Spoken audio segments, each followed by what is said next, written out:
Setelah pasukan Israel kembali membuka jalan Saleh Eldin, ribuan warga Palestina berbondong-bondong meninggalkan wilayah Gaza untuk mencari tempat berlindung yang baru. Mereka harus menetap di kamp pengungsian karena rumah-rumah mereka sudah hancur akibat situasi di Palestina makin memanas. Demikian laporan BBC. Ternyata, menghindari konflik berkepanjangan dan tinggal di kamp pengungsian juga pernah dirasakan oleh beberapa pemain bintang Eropa. Mereka membuktikan kalau hidup di kamp pengungsian bukan halangan untuk mengejar mimpi sebagai pesepak bola. Nama-nama berikut bisa jadi contoh bagi saudara-saudara kita untuk tetap menghidupkan mimpi mereka. Siapa saja pesepak bola yang mengawali karir dari kamp pengungsian itu?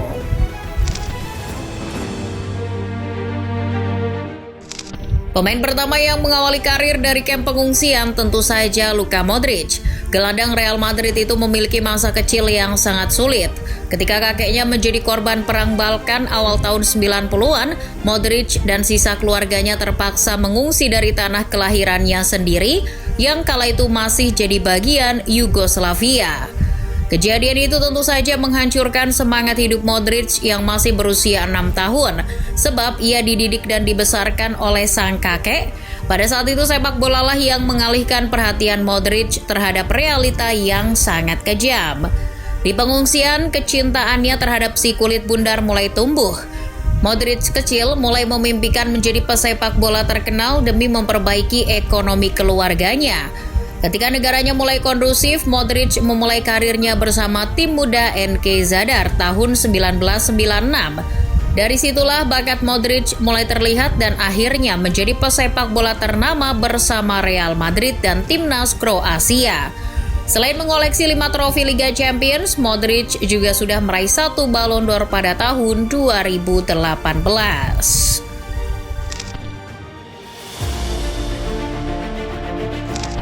Rekan senegara Modric, yakni Ivan Rakitic, juga mengalami nasib yang hampir sama. Meski Rakitic terkenal menjadi pemain timnas Kroasia, ia lahir di Mohlin, Swiss. Kedua orang tua Rakitic merupakan imigran Bosnia keturunan Kroasia yang mengungsi ketika bibit-bibit perang di semenanjung Yugoslavia mulai terlihat. Jadi, bisa dibilang Rakitic lahir di kamp pengungsian. Meski pada akhirnya Rakitic membela timnas Kroasia, dirinya sudah lebih dulu mengenal sepak bola di Swiss. Karena kehidupannya di sana sudah lebih baik dan berkecukupan daripada waktu perang di Kroasia.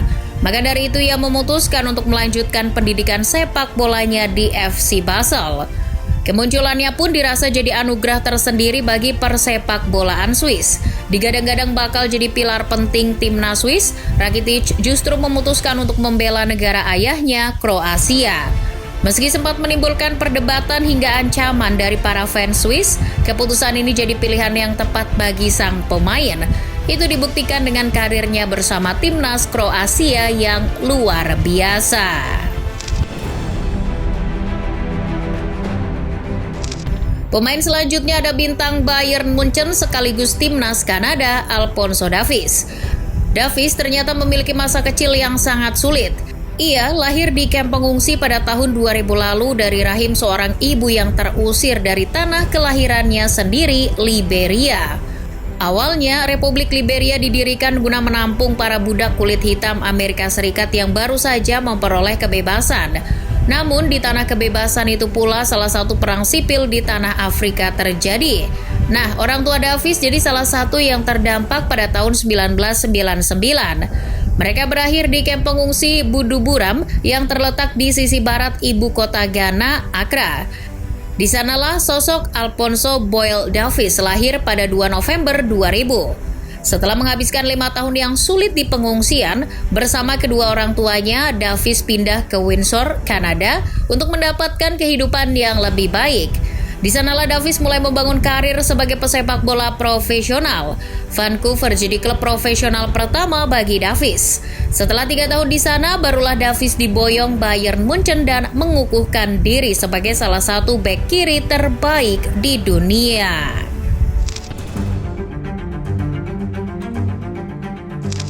Edin Dzeko adalah warga negara asli Bosnia and Herzegovina. Ia menjadi salah satu korban dari perpecahan Yugoslavia yang mengakibatkan terjadinya migrasi terbesar dalam sejarah. Maka dari itu, masa mudanya harus dihabiskan di kamp pengungsian. Setelah perang selesai dan Zeko yang memiliki latar belakang kelam tak putus asa dalam memperbaiki hidupnya. Melalui sepak bola, Zeko mulai mendapat hidup yang layak. Striker jangkung itu mengenyam pendidikan sepak bola di tim muda Željezničar. Tak bertahan lama, Zeko akhirnya hijrah ke Republik Ceko dan sempat malang melintang bersama klub lokal setempat. Barulah namanya melambung ketika berkarir di Jerman bersama Wolfsburg. Ketajamannya di mulut gawang membawa Wolfsburg menjuarai Bundesliga musim 2008-2009. Performanya yang terlihat mencolok akhirnya membuat klub sekelas Manchester City pun kepincut. Karirnya terus membaik sehingga belasan trofi bergengsi pun bisa ia raih.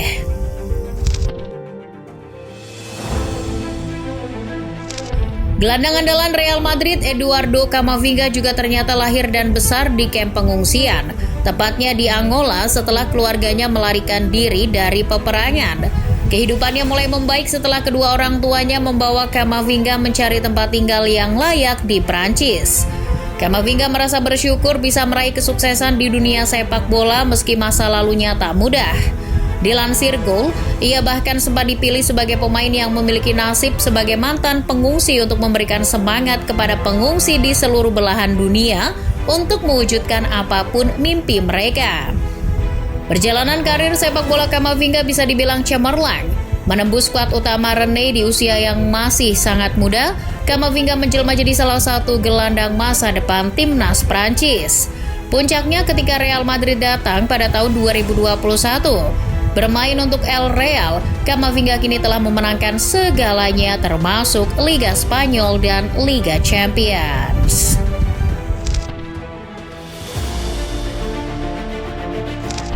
Jika membicarakan soal pesepak bola yang pernah jadi pengungsi, Xherdan Shaqiri tak boleh terlewat.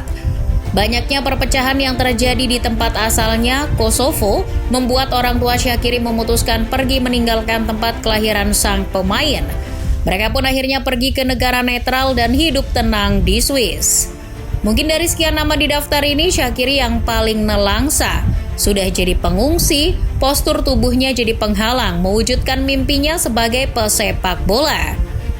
Meski sempat diremehkan oleh beberapa klub lokal Swiss, Shaqiri yang berstatus sebagai pendatang tak menyerah begitu saja. Saat usianya masih 8 tahun, Shaqiri mendapat tawaran dari klub terbesar di Swiss, Basel. Mereka percaya kalau sang pemain memiliki potensi. Dan prediksi Basel tak meleset. Meski memiliki postur kecil, Shaqiri meningkatkan massa otot, skill olah bola dan kecepatannya. Itulah yang membuatnya jadi pemain top dan memenangkan banyak gelar bersama klub-klub papan atas macam Bayern Munchen dan Liverpool.